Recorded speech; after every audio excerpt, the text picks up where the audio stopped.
नाज़रीन, मैं हूं आपकी होस्ट नेहा वैंस और आप देख रहे हैं सिटी एफएसटी न्यूज़ पे खुसूसी प्रोग्राम सिटी एफएसटी न्यूज़ के मेहमान।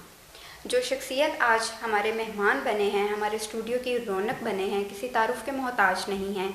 साबका लेबर काउंसलर रह चुके हैं राना खालिद महमूद ख़ान। तो आइए उनसे बात करते हैं। अस्सलाम वालेकुम सर। वालेकुम सलाम। सर कैसे हैं आप? शुक्र अल्लाह का। सर सबसे पहले तो बहुत शुक्रिया कि आप हमारे स्टूडियो में तशरीफ़ लाए और सिटी एफएसटी न्यूज़ के स्टूडियो की आज आप रौनक बने। आपका भी बहुत शुक्रिया, आपने हमें बुलाया। मैं राना नबील और दूसरा जो भी इधर काम करते हैं और सिटी एफएसटी का बहुत मशकूर हूँ, उन्होंने मौका दिया और मैं इंशाल्लाह तशरीफ़ लाया इधर। सर जैसा कि आप साबका लेबर काउंसलर रह चुके हैं और आज जो है 1 मई है, लेबर डे है, इस हवाले से क्या कहना चाहेंगे? इस हवाले से तो मैं यही कहना चाहता हूँ, अभी भी मैं आ रहा था, देख रहा था लेबर उसी तरह काम करती है। मज़दूर जो है वो फैक्ट्री वाले छुट्टी नहीं देते। उसकी वजह दो है, एक तो मजबूरी है, दूसरा है कि गवर्नमेंट को चाहिए कि सबसे पहले इस फैक्ट्री वालों को और जो भी किसी के पास मज़दूर काम करता है उसको बंद करें कि आज 1 मई है, मज़दूरों का दिन है, उन्हें छुट्टी दें। वो अपने घर बैठे या जिस तरह 1 मई को जुलूस निकलते हैं मज़दूरों के अपने सिलसिले में, तो वो वहाँ जाएं। लेकिन बेअसी का ये है कि फैक्ट्री वाले जुल्म करते हैं। जिसके पास भी कोई मज़दूर काम कर रहा है वो बेहद इनके साथ ज़्यादती करते हैं। जो पावर लूम में काम करता है या फैक्ट्री में काम करता है, किसी जगह भी मज़दूर है, वो बेबस है। जी सर, ये देखा जाता है कि जो बड़े अफसरान हैं, ओहदेदारान हैं, वो एसी लगे हुए हैं और फिर भी उनको छुट्टी दे दी जाती है गवर्नमेंट लेवल पे 1 मई की। लेकिन जो ये मज़दूर तबका है ये हमें काम करते नज़र आते हैं। तो क्या कोई इंतज़ामिया गवर्नमेंट ने इस तरह की नहीं बनाई हुई जो एक इस दिन के लिए मुख्तस की जाए कि उनको भी छुट्टी दिलवाई जाए? बिल्कुल आपकी बात सही है। जो आपने सवाल किया उसका मैं जवाब देता हूँ कि गवर्नमेंट को पता है जो अफसर है जिसके मुताबिक वो लेबर काम करती है, गवर्नमेंट की आपने बात की है, अभी जाकर देख लें, वो घर सोया हुआ अंदर एसी में और बाहर 10 मज़दूर उसकी कोठी में काम कर रहे हैं। वो छुट्टी नहीं दे सकते। गवर्नमेंट नोटिस ले, इसका लेना भी चाहिए। लेकिन नोटिस क्या लेना है, जिसको हमने शिकायत करनी है उसके पास अभी जाकर दे। 1 मई है जी, तो 20 मज़दूर काम कर रहे होंगे, किसी का ख्याल नहीं, उसको ही नहीं ख्याल। अगर वो छुट्टी दे देगा वो कहेगा मेरा काम नहीं चलता। जी सर, जैसे आप लेबर काउंसलर रहे हैं और ये लेबर डे के हवाले से हमने बात की, तो एक चाइल्ड लेबर भी आ रहा है कि जी छोटे छोटे बच्चे जो दुकानों पे काम कर रहे होते हैं, मुख्तलिफ होटल्स पे काम कर रहे होते हैं, क्या ये हमारा कानून इजाज़त देता है कि छोटे छोटे नौ उम्र बच्चों को हम इस काम में और लेबरशिप में ले आएँ? पाकिस्तान के कानून में ये बात नहीं है कि लेबर जो है वो काम छोटे बच्चे काम करें, लेकिन उसकी वजह है कि हर घर की मजबूरी है। अब वक्त ये है कि घर वाले 4 जो है ना वो कमाए तो गुजारा होता है, अदरवाइज़ बिजली के बिल नहीं दे सकते। कोई किराए पे रहते हैं, वो नहीं किराया नहीं दे सकते, इसलिए मजबूरन लोग वो बेचते हैं। कानून है, पाकिस्तान में कानून है, आइन के मुताबिक कानून है, लेकिन उस पर अमल नहीं होता। या तो गवर्नमेंट उसके लिए एक अलहदा प्रोग्राम बनाए बच्चों के लिए कि वो फलां जगह काम करे, उसकी उजरत जो है वो गवर्नमेंट देगी जेब से, जिस तरह यूरोप में होता है। लेकिन पाकिस्तान में नहीं है। पाकिस्तान में सब ऐसे ही है, चल रहा, कोई पूछने वाला ही नहीं है। ज़्यादती हो रही है, चिल्ड्रन के साथ भी ज़्यादती हो रही है, लेबर के बड़ों के साथ भी ये हो रही है, हर इंसान के साथ, ये जो मज़दूर के साथ पाकिस्तान में बहुत ज़्यादा जो है वो ज़्यादती हो रही है। तो जिस दौर में आप काउंसलर रहे, अपने उस दौर में आपने लेबर्स के लिए कौन सा ऐसा कदम उठाया या अपने मखसूस एरिया में आपने कुछ किया हो, उस चीज़ के बारे में ज़रा बताइए। मैंने पहला इलेक्शन लेबर काउंसलर का लड़ा और फैसलाबाद में सबसे ज़्यादा वोट मैंने लिए। उसके बाद मैं चेयरमैन इंसाफ कमेटी का बना। आपने पूछा लेबर के लिए क्या किया। हमने फैसलाबाद में एक ग्रुप बनाया था लेबर काउंसलरों का, जिसमें हर यूनियन के काउंसिल के एक लेबर काउंसलर था। उसमें हमने गुलामाबाद में ज़्यादा एरिया है मज़दूरों का, यहाँ लूम में है, पावर लूम है, उधर जाके हमने इस इनों की जो एक यूनियन बनी हुई थी उनके साथ मिलकर हमने जहाँ जहाँ मजदूर को कोई परेशानी थी वो भी हमने बहुत काम किया और करते थे। उस वक़्त दौर मुशर्रफ दौर था तो अमल भी होता था। जो हम बात करते थे, हम एक मीटिंग होती थी हर माह में, ये जो लेबर की इनों की बनी हुई थी मज़दूरों की यूनियन, उसमें हमें बुलाया जाता था और हम उनके साथ जाते थे। उधर जाकर हम कमर्शियल से भी मिलते थे, हर सरकारी महकमे के साथ उनके साथ जाते थे। सबसे ज़्यादा हमने एक काम किया, मुझे याद आ गया कि सोशल सिक्योरिटी का बहुत मसला था मज़दूरों के साथ। वो हमने मिलकर, उसमें मैं सबसे आगे था और इंशाल्लाह वो काम हमने हर फैक्ट्री के मज़दूर जहाँ 10 थे, कम से कम उधर 6 या 7 जो सोशल सिक्योरिटी के कार्ड थे वो हमने बनवाए हैं। क्योंकि जो मिल या फैक्ट्री वाले भी नहीं ना चाहते थे कि सोशल सिक्योरिटी काम कार्ड बने, क्योंकि उनको इसकी फ़ीस अदा करनी पड़ती थी। लेकिन हमने ज़बरदस्ती बनाए और आज वो लोग याद भी करते हैं और उस पर अमल भी है। तो मौजूदा दौर में तो अब आप लेबर काउंसलर नहीं हैं, लेकिन अगर आज भी वो लोग जिनकी आपने पहले भी खिदमत की, आज भी अगर उनको मुश्किलात का सामना हो तो क्या आप उनके साथ खड़े हैं? हाँ, मैं समाजी कारकुन हूँ जी। और मैं अमल कमेटी का मेंबर भी हूँ और साबका फिर मैं कैम कम नाज़िम भी रह चुका हूँ। इस वक्त समाजी काम ये कर रहे हैं कि जहाँ भी किसी बंदे को कोई तकलीफ़ हो, पुलिस की हो, किसी महकमे की हो, कोई भी हो, मैं उनके साथ जाता हूँ और इंशाल्लाह मैं उनका हर काम जो है वो करा के आता हूँ। बेशक मुझे अपना वक्त ज़ाया करना पड़े, लेकिन जब मैं है इस समाजी कारकुन हूँ तो मेरा काम है उनके काम होना और मैं करता हूँ। आज तक ये कोई बंदा ये नहीं कहेगा कि राना खालिद मेरे साथ नहीं चला। मैं उनके साथ जाता हूँ और जो बंदा हक पे होता है उसके साथ उसके लिए मुझे लड़ना भी पड़े मैं लड़ता हूँ और काम कराता हूँ। जी।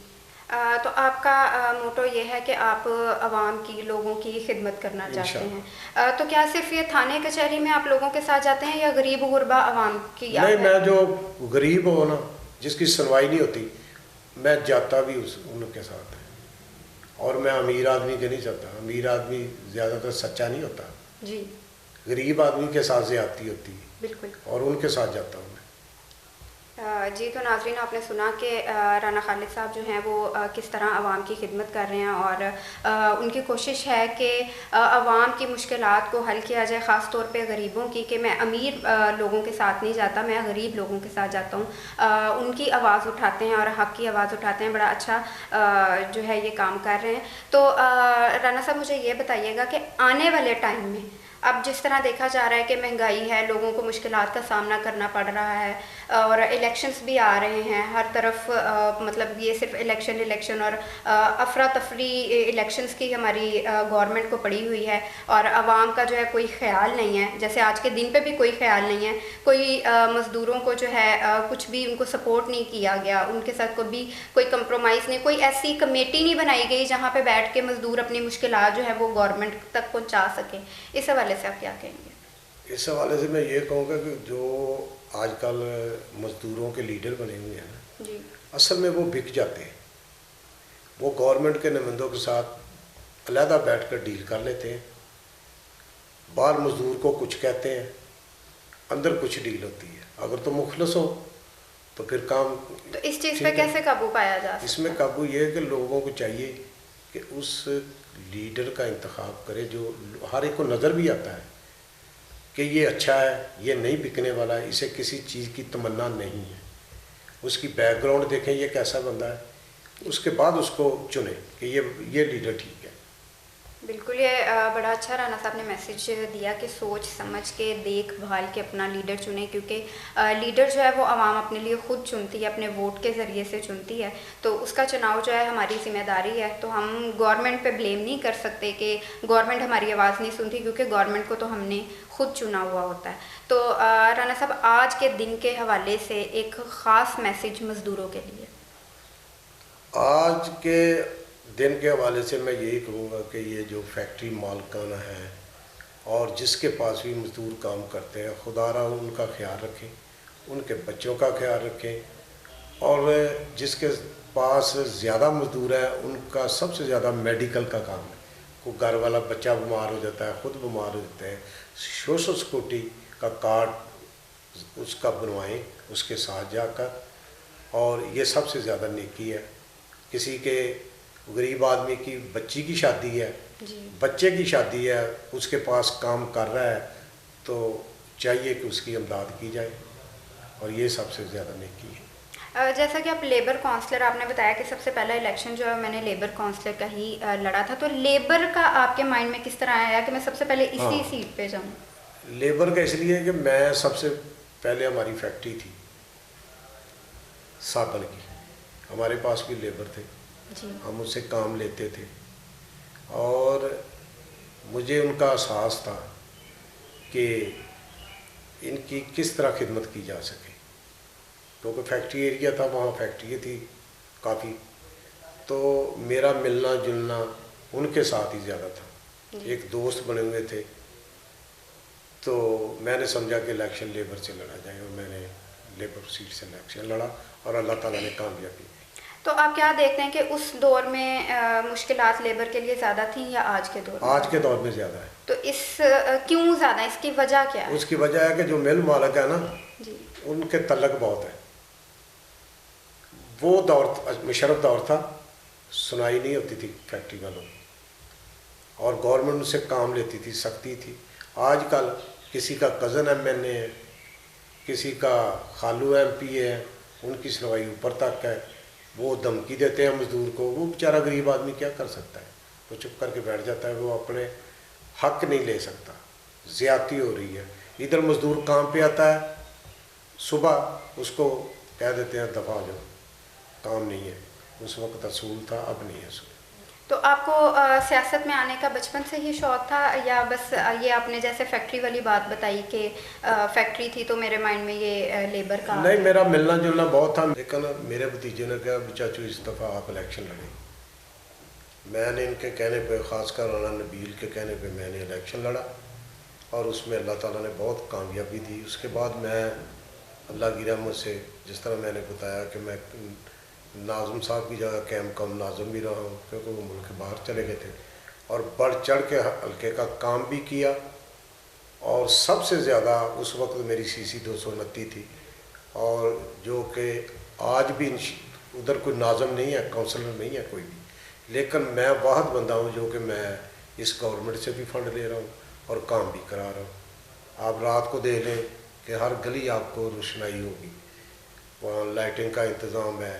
जिस तरह गैस की बहुत ज़्यादा प्रॉब्लम थी, आज मेरे हलके में गैस की कोई प्रॉब्लम नहीं है, वहाँ मैंने पाइपलाइन बिछवाई थी और काम ले रहा हूँ। मेरे कोई भी गवर्नमेंट हो, मेरा उनके साथ तल्लक है, और मैं इंशाल्लाह अपने तल्लक की बना पर काम लेता हूँ। और वो दोस्त जो एमएनए एमपी है, वो मेरे हलके को, मेरी यूनियन काउंसिल को ख़ास कर तवज्जो देते हैं, और मेरे कहने पे हर काम करते हैं, जिससे मेरे यूनियन काउंसिल वाले सारे राज़ी हैं।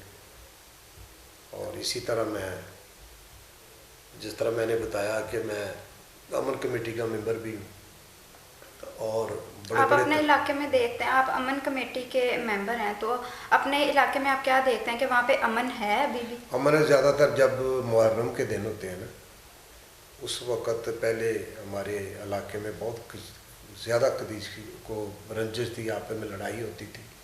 लेकिन जब से हम अमन कमेटी में आए, फ़िरका जाफरिया वाले वो भी हमारे दोस्त हैं, अहले सुन्नत, मेरा तल्लुक़ अहले सुन्नत जमात से। मैंने इस तरह किया हुआ कि फ़िरका जाफरिया में एक दो मेंबर जो है ना, वो फ़िरका जाफरिया के रखे हुए हैं, और मैं ख़ुद अहले सुन्नत है, हमारे साथ बहुत तामन करते हैं, और अल्लाह की रहमत से कोई लड़ाई झगड़ा, पुरअमन जुलूस है, और अमन मजलिस होती है, कोई ऐसा कोई तनाज़ा, क्योंकि हर तरफ अफरा तफरी और रश ये वो, तो उस चीज़ से आपका हम इंशाल्लाह हर तरह कंट्रोल करते हैं। पुलिस हमारे साथ तामन करती है, और पुलिस से ज़्यादा अमन कमेटी के मेंबर जो है ना, वो काम करते हैं। पुलिस इतना काम नहीं करती जितना अमन कमेटी के मेंबर हैं, जुलूसों में काम करते हैं। और मैं ये भी कहूँगा अपने सीपीओ फैसलाबाद, आरपीओ फैसलाबाद को कि जितने अमन कमेटी के मेंबर हैं उनको बुलाया करें, उनके साथ मीटिंग किया करें। और ये नहीं कि जब मुहर्रम आए उस वक्त मीटिंग तो मीटिंग रख लें, लेकिन नहीं, ऐसा नहीं होना चाहिए। हर माह अगर अमन कमेटी की मेंबर जो इकट्ठे हर माह करेंगे, शराब भी कम होगा, लड़ाई झगड़ा भी इलाके में कम होगा और अमन रहेगा। क्योंकि हमारा मुल्क जो है वो दहशतगर्दी की जर्द में है। बिल्कुल। तो अगर अमन कमेटी का अजलास हर माह ये CPO साहब, RPO साहब या इंतज़ामिया DCO साहब बुलाएंगे तो अमन कमेटी वाले जो हैं उनको सारी मालूमात होती है कि इलाके में कौन बंदा ठीक है, कौन नहीं है, कौन इंतशार पसंद है, और उसकी निशानदेही हमने करनी होती है और वो करते हैं और उससे बहुत फ़ायदा गवर्नमेंट को हो सकता है। लेकिन अफसोस कि कागज़ों तक है, अदरवाइज़ 1-2 मीटिंग बुलाते हैं, तस्वीरें खिंचाते हैं, इलाके का DSP SHO और तस्वीरें खिंचाकर बाद में अमन कमेटी वालों को भूल जाते हैं। क्योंकि अमन कमेटी वाले जुलूस के सबसे आगे होते हैं। उन जिसके घर से जुलूस निकलता है, जिसके घर में मजलिस होती है, उनके साथ अमन कमेटी वालों का तल्लक बन जाता है और वो फेवर देते हैं। इस तरह अमन भी रहता है और काम भी हो जाता है।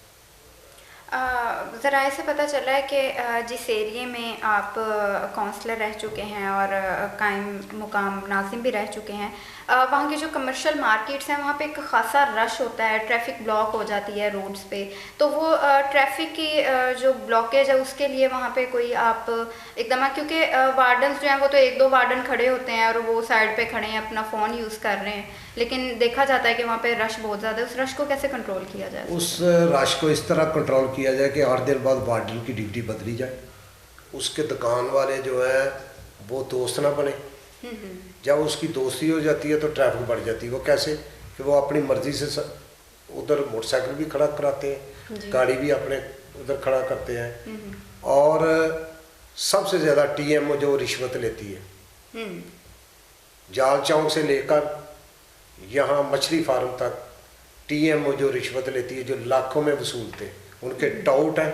मैं बड़ी जिम्मेदारी से कहता हूँ कि उन्होंने कुछ फासले पे टाउट बनाए हुए हैं और वो टाउट जो है वो हर माह उनसे 500 रुपया 300 रुपया इकट्ठा करते हैं, वो TMO को पहुँचाते हैं। इसलिए जब तक रिश्वत ख़त्म नहीं होगी, TMO को खर्चा नहीं मिलेगा, तो ट्रैफिक आप चेक कर लें कि बहुत स्पीड से वहाँ गुजरेगी, रुकी। ये सिर्फ रिश्वत की वजह से सारा कुछ किया है।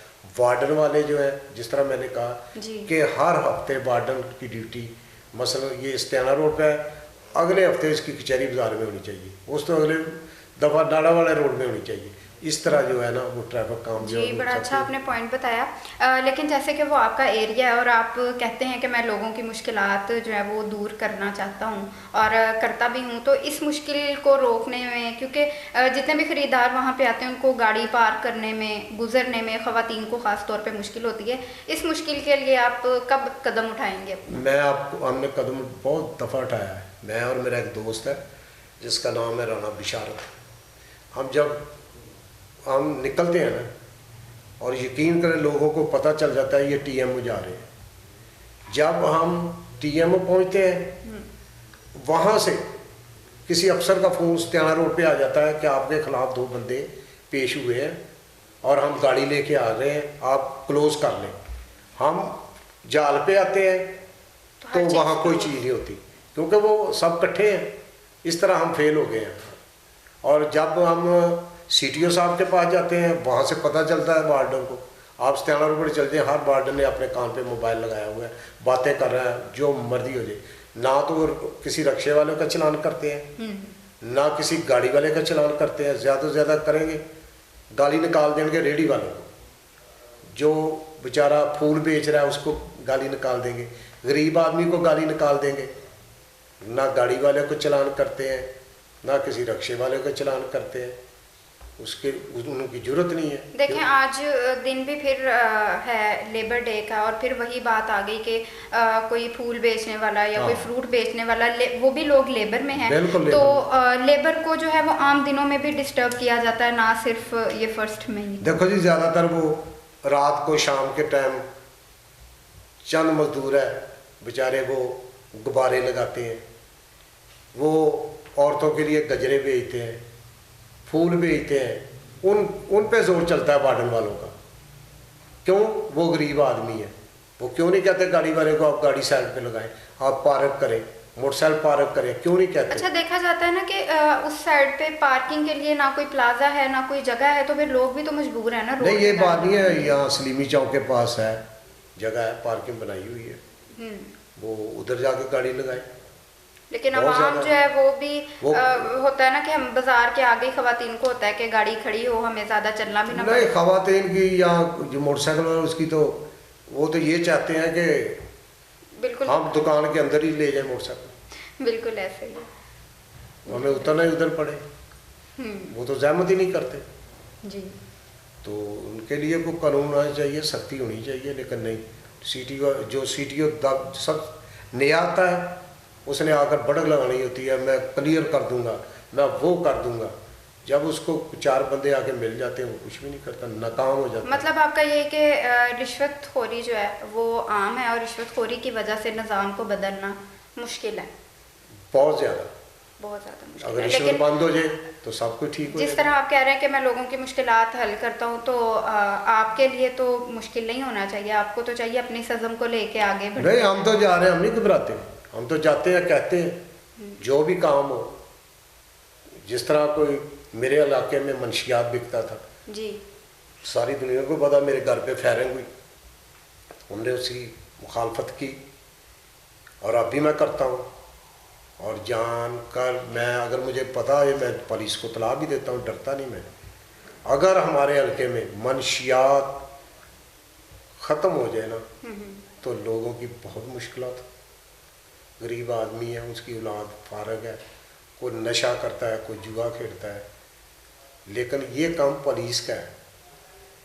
पुलिस तो जो अगर दे ना, अगर पुलिस को बता दे ना कि फ़लाँ बंदा जो है वो मंशियात बेचता है, वो बेचारा शिकायत लगा कर थाने से बाहर निकलेगा, उसने फ़ोन कर देना है कि फ़लाँ बंदा आया था, वो आपकी शिकायत लगा गया, उसकी दुश्मनी पड़ गई, आप रिश्वत ले ली।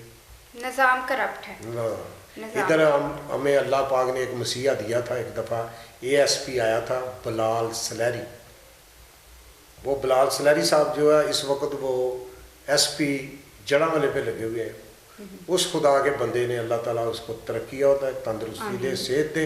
उसने हमारे हलके में, जब थाना पीपलगुडू में ASP था, तो वो उसने ये मंशियात हमारे ख़त्म की थी। मैं तो दुआ करता हूँ कि वो मदीना टाउन में SP साहब लगे और दोबारा वहाँ पे जो है ना कंट्रोल करें। चलें जी, इंशाल्लाह। और आज जो ये लेबर डे है, लेबर के हवाले से भी हमने काफ़ी बात की, और आपके जो सियासी कैरियर है उस हवाले से भी बड़ी अच्छी हमने बात की। थोड़ा सा मुझे जाते जाते अपने बचपन का टच देते चाहिए मेरे नाजरीन को कि बचपन में आप बहुत मासूम और भोले भाले थे या लड़कपन वाले थे आप? नहीं, इतने तो लड़कपन नहीं थे।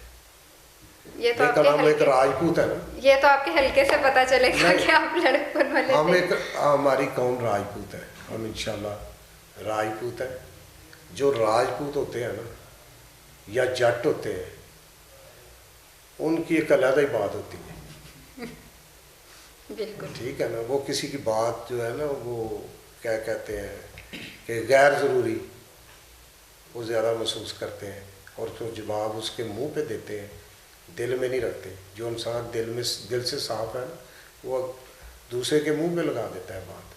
हम राजपूत हैं, इसीलिए हम लड़पड़ भी कह सकते हैं शुरू से, लेकिन लोगों से मोहब्बत भी की है, अब भी करते हैं और करते भी रहेंगे। चलें जी। जी, तो नाज़रीन, राना साहब के साथ बड़ा अच्छा गपशप का सिलसिला जो था वो जारी व साज़ी था, लेकिन आज लेबर डे है और लेबर डे के हवाले से उन्होंने बहुत अच्छी बात की, और उनकी तमाम बातों का जो निचोड़ है वो ये है कि निज़ाम जो है वो करप्ट है। जब तक निज़ाम ठीक नहीं होगा, हम कोई भी डे है उसको सेलिब्रेट नहीं कर पाएंगे और ना ही मुश्किलात जो हैं उन पे काबू पाया जा सकेगा। निज़ाम को बेहतर करना जो है वो अवलीन तरजीह होनी चाहिए। और दूसरा, उन्होंने अपने इंटरव्यू में एक बड़ा अच्छा ये मैसेज दिया था था कि लीडर जो है वो आवाम खुद चुनती है, तो ये हमारी ज़िम्मेदारी है कि हमने कौन सा लीडर चुनना है और हम किसी पे भी ब्लेम नहीं कर सकते। तो इसी के साथ साथ मुझे दीजिए इजाज़त, मिलेंगे अगले प्रोग्राम में नए मेहमान के साथ। अल्लाह हाफ़िज़।